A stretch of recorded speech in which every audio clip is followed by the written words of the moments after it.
সবাই ডেসপারেট একটা অবস্থায় আছে, মন টন সবারই খারাপ থাকে। এটা হয়ে যায় ওই একটা কারণ না। সবার ভেতরে কিন্তু ওই জিনিসটা কাজ করছিল এবং আলটিমেটলি কিন্তু ওই দিন সকাল থেকেই মানে সবাই যা করতে চেয়েছে সবকিছু কিন্তু ঠিক তাই হয়েছে। না, কি বলেন ঠিক ভাই? আছে। আচ্ছা শুনেন শুনেন, হুম।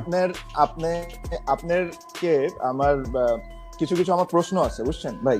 হুম। নর্মালি এই জিনিসটা করার মেইন কারণটাই ছিল যে ধরেন আমরা এমনি এই সবাই ডেসপারেট একটা অবস্থায় আছে, মন টন সবারই খারাপ থাকে, তো আমাদের ইনসাইড স্টোরিটা যদি একটু শুনতে পারে ওরা, তাহলে কিছুটা হলো কিছুক্ষণ জন্য হলো ওরা একটু হ্যাপি হবে, তাই যেটা আমি মনে করি। তো আমি সময় আর নষ্ট না করে আমি কিছু কয়েকটা প্রশ্ন করি আপনাকে।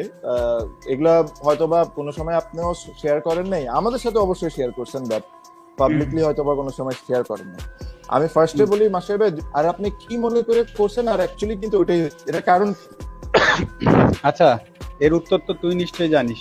যাই হোক, ওটা আহ, আমার কাছে মনে হচ্ছিল যে মানে ভেতর থেকে অনেক কিছু মানুষের হঠাৎ করে চায়, ওটা হয়ে যায় ওই একটা কারণ ছিল। আর অটোমেটিক না, সবকিছু মন বলতেছিল যে আমরা সবাই ওই আলোচনা করছিলাম যে অবশ্যই আমরা বাংলাদেশের জন্য আমরা সবাই অন্যরকম, আমরা সবাই কিন্তু একটা হ্যাঁ। ইমোশনের ভেতর ছিলাম, তো না। সবার ভেতরে কিন্তু ওই জিনিসটা কাজ করছিল এবং আলটিমেটলি কিন্তু ওই দিন সকাল থেকেই মানে সবাই যা করতে চেয়েছে সবকিছু কিন্তু ঠিক তাই হয়েছে।